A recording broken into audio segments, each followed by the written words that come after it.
मी सर्वेश बाविस्कर इयत्ता 7वीतील विद्यार्थी असून अन्न हे पूर्ण ब्रह्म या विषयावर माझे मनोगत व्यक्त करणार आहे. अन्न हे पूर्ण ब्रह्म. रोज जेवणाआधी आपण श्लोक म्हणतो.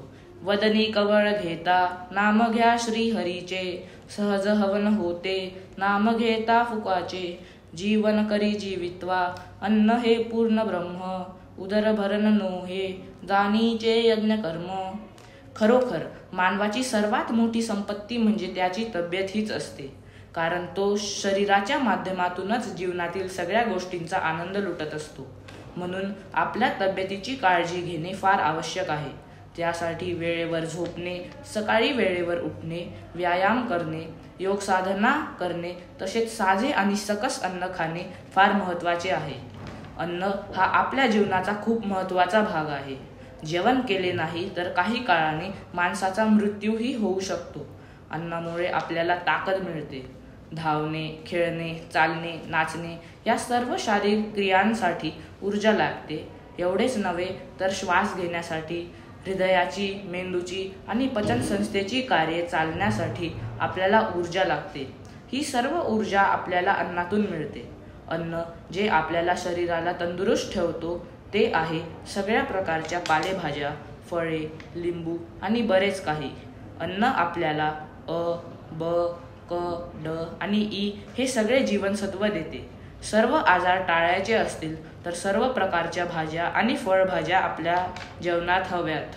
तंदुरुस्त राहायला बाहेरचे अन्नाचे पदार्थ खाण्याचे टाळून घरी बनवलेले साधे अन्नपदार्थ खायला हवेत.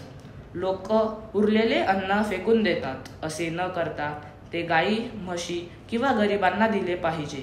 अन्न कचरापेटीत फेकल्यास अन्नाचा नाश व अन्नाचा अपमानही होतो. म्हणून अन्नाची नासाडी कधीच करू नये.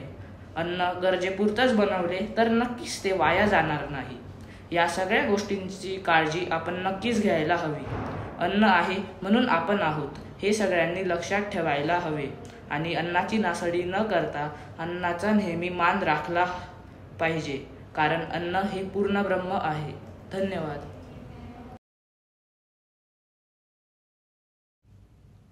मी इयत्ता 10वीची विद्यार्थिनी कृणाली घुले तंत्रज्ञान ही कविता सादर करणार आहे. असेच का आणि तसेच का प्रश्न ठाव घेतात मनाचा. अचूक उत्तर मिळेल तुम्हा जेव्हा विचार कराल तंत्रज्ञानाचा. जुना काळ आणि नवीन काळ फरक आहे यांच्यात फार. वापर करून तंत्रज्ञानाचा माणूस बनलाय अधिकच हुशार. नवीन नवीन नवीन तंत्रज्ञान पाहून जग झालंय भलतंच थक्क. अधिकच्या वापरामुळे नको ते नुकसान हे वचन द्या मात्र पक्क. म्हणतात असं आलंय जग जवळ तंत्रज्ञानाने, पण मग का माणसापासूनच माणूस दूर होतोय अंतराने. म्हणूनच विचार करून वापरा या तंत्रज्ञानाला. अधिकच अधिक लाभ मिळतील तुमच्या आयुष्याला. धन्यवाद.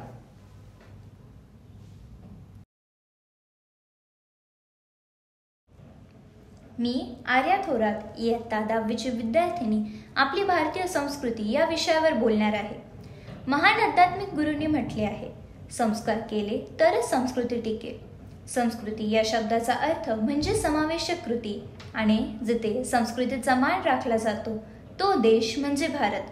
भारतात विविधता आहे. भारतात अनेक प्रकारची राज्ये, धर्म, जाती आहेत. तसेच प्रत्येक धर्माशी निगडीत संस्कृती असल्यास भारतात एक वेगळ्या प्रकारची विविधता आढळते. इतर देशात नद्यांना रिव्हर म्हणून एक सामान्य पाण्याचा स्रोताप्रमाणे वापरतात, तर आपल्या देशात नद्यांना मातेचा दर्जा दिला आहे.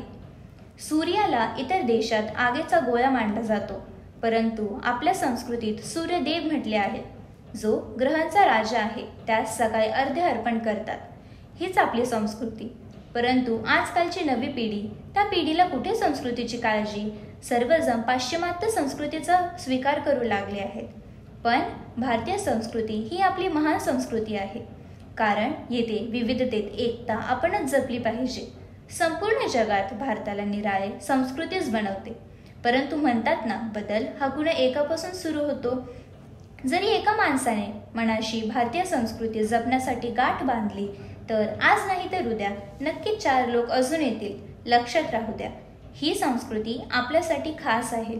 तिला नक्कीच जपले पाहिजे. धन्यवाद.